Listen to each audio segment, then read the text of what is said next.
Hello friends, आज हम जो पॉलिटी की हैंड रिटन नोट्स की सीरीज़ है उसको कंटिन्यू रखेंगे। कल हमने क्या डिस्कस किया था?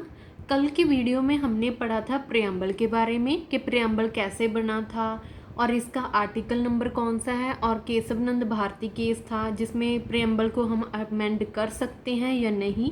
ये सब कुछ हमने कल डिस्कस किया था। और आज क्या करेंगे? Salient features of the constitution, कि कॉन्स्टिट्यूशन की कुछ फीचर्स हैं, कुछ विशेषता है, तो वो भी हमें पता होनी चाहिए क्योंकि हमारे संविधान के बारे में हमें सब कुछ पता होना चाहिए। तो स्टार्ट करते हैं। फर्स्ट है लेंथीएस्ट रिटन कॉन्स्टिट्यूशन। तो फर्स्ट फीचर क्या है कि हमारा जो संविधान है, कॉन्स्टिट्यूशन है, वो लेंथीएस्ट है, बहुत लंबा चौड़ा है और रिटन है। ये रिटन कॉन्स्टिट्यूशन का आइडिया हमने कहाँ से लिया था? तो ये यूएसए से लिया था। ठीक है, ये हमने कल पढ़ा था कि रिटन कॉन्स्टिट्यूशन का आइडिया हमने यूएसए से लिया था। तो ये हमारे कॉन्स्टिट्यूशन की एक विशेषता है कि ये लेंथीएस्ट है, रिटन है, लिखित रूप में है। लेंथी कैसे है? ये लेंथी ऐसे है कि इसमें कितने पार्ट्स हैं, ठीक है, आर्टिकल्स हैं, स्केड्यूल्स हैं। तो इसी की वजह से क्या है कि हमारा जो कॉन्स्टिट्यूशन है वो लेंथीस्ट और रिटन है।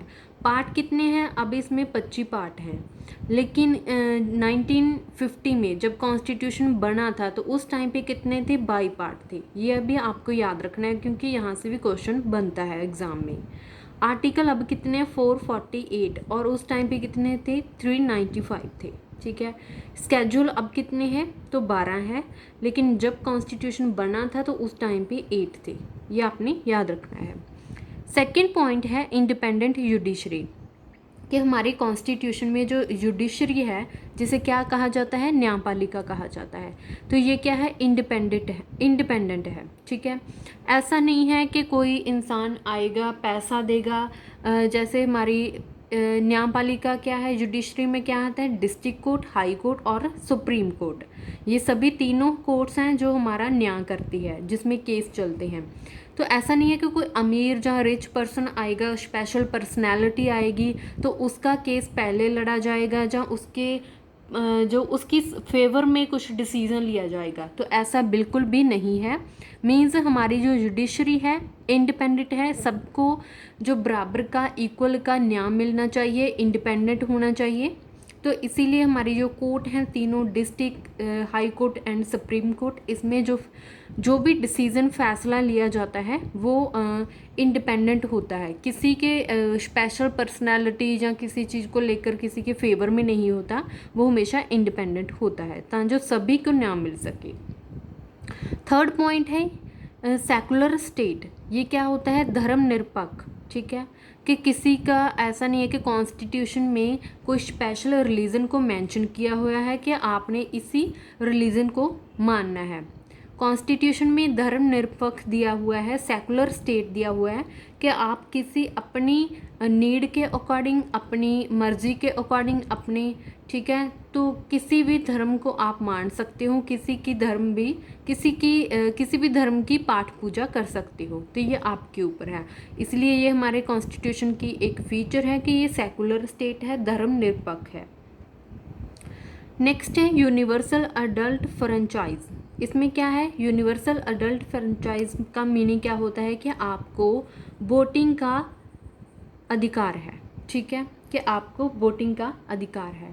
इसमें क्या है कि जो भी इंसान 18 प्लस है, ठीक है, 18 प्लस है, उसको वोट करने का अधिकार है। वो बिना किसी भेदभाव के, कलर के, जेंडर के, कास्ट के, बिना किसी भेदभाव के वोट कर सकता है। ठीक है, नेक्स्ट है blend of rigidity and flexibility. इसका मतलब क्या है कि हमारे कॉन्स्टिट्यूशन में फ्लेक्सिबिलिटी क्या होता है कि हम अपने कॉन्स्टिट्यूशन को अमेंड कर सकते हैं। जो चीज़ हमें अच्छी नहीं लगी वो उसमें हम सुधार कर सकते हैं, अमेंड कर सकते हैं।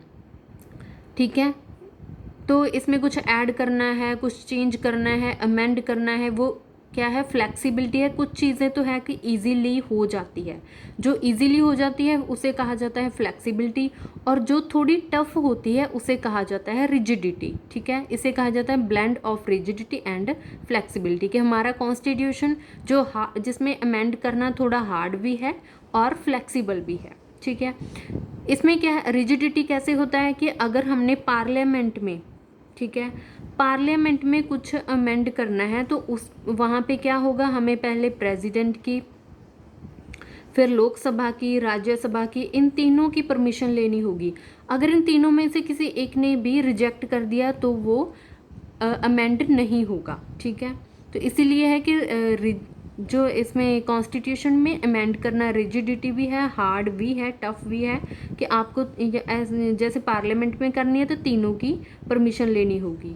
तो कुछ चीज़ें हैं जो फ्लेक्सिबल है, जो इजीली अमेंड हो जाती है। नेक्स्ट फीचर है पार्लियामेंट्री गवर्नमेंट। पार्लियामेंट्री गवर्नमेंट में क्या आता है, जो सेंट्रल लेवल पे होता है वो हमारा होता है प्रेसिडेंट, ठीक है। जो सेंट्रल स्टेट लेवल पे होता है वो हमारा होता है गवर्नर। तो ये हमारे किस में आते हैं, पार्लियामेंट्री गवर्नमेंट में आते हैं। जो सेंटर को कंट्रोल करता है वो प्रेसिडेंट करता है, स्टेट लेवल पे जो कंट्रोल करता है गवर्नमेंट करता है, गवर्नर करता है, सॉरी। आगे जो हमारी फीचर है एमरजेंसी प्रोविजंस। एमरजेंसी प्रोविजंस में क्या है कि जब भी हमारे देश में स्टेट एमरजेंसी लगती है, ठीक है, या नेशनल एमरजेंसी लगती है, फाइनेंशियल एमरजेंसी लगती है, ठीक है, तो इन तीनों एमरजेंसी में कुछ स्टेट की, कुछ सेंटर की प्रोविजंस होती है, ठीक है, कि आप स्टेट में क्या क्या चीज़ें लागू कर सकते हो, सेंटर में क्या क्या चीज़ें लागू कर सकते हो। तो ये वो कुछ प्रोविजंस होती है, वो किस में आती है, एमरजेंसी प्रोविजंस में आती है, ठीक है। स्टेट में जैसे स्टेट एमरजेंसी को और किस नाम से जाना जाता है, प्रेसिडेंट रूल। तो इसे राष्ट्रपति राज भी कहा जाता है, प्रेसिडेंट रूल भी कहा जाता है, या स्टेट एमरजेंसी भी कहा जाता है, ठीक है। वहाँ पे क्या होता है कि स्टेट में जो पूरा का पूरा कंट्रोल है वो प्रेसिडेंट के हाथ में चला जाता है, सेंटर के हाथ में चला जाता है। ये हमारी कुछ एमरजेंसी प्रोविजंस थी। तो आज हमने क्या डिस्कस किया, salient features of the constitution की कुछ विशेषताएं थी जो हमें पता होनी चाहिए हमारे कॉन्स्टिट्यूशन के बारे में कि क्या कुछ है। जैसे लेंथीएस्ट है, रिटन है हमारा कॉन्स्टिट्यूशन, इंडिपेंडेंट जुडिशरी है, हमें न्याय मिल सके, सेकुलर स्टेट है कि अपना रिलीजन हम अपनी मर्जी से चुन सकते हैं, यूनिवर्सल अडल्ट फ्रेंचाइज के हमें वोट करने का अधिकार है, blend of rigidity and flexibility कि हम अपने कॉन्स्टिट्यूशन को अमेंड कर सकते हैं, कई चीज़ों में टफ होता है, कई बार ये इजीली अमेंड हो जाता है। पार्लियामेंट्री गवर्नमेंट है, एमरजेंसी प्रोविजंस हैं कि एमरजेंसी लगती है तो ऐसा नहीं है कि आम नागरिकों को किसी चीज़ के लिए ज़्यादा से ज़्यादा दुखी किया जाए, उसकी भी कुछ प्रोविजंस होती है कि आप एक हद से ज़्यादा नहीं जा सकते, ठीक है। तो ये सभी क्या थी, हमारे कॉन्स्टिट्यूशन की विशेषताएं थी। उम्मीद करती हूँ कि आज का जो लेक्चर है आपको अच्छा लगा होगा। अगर आपको मेरी वीडियो अच्छी लगी तो please subscribe my YouTube channel. Thank you.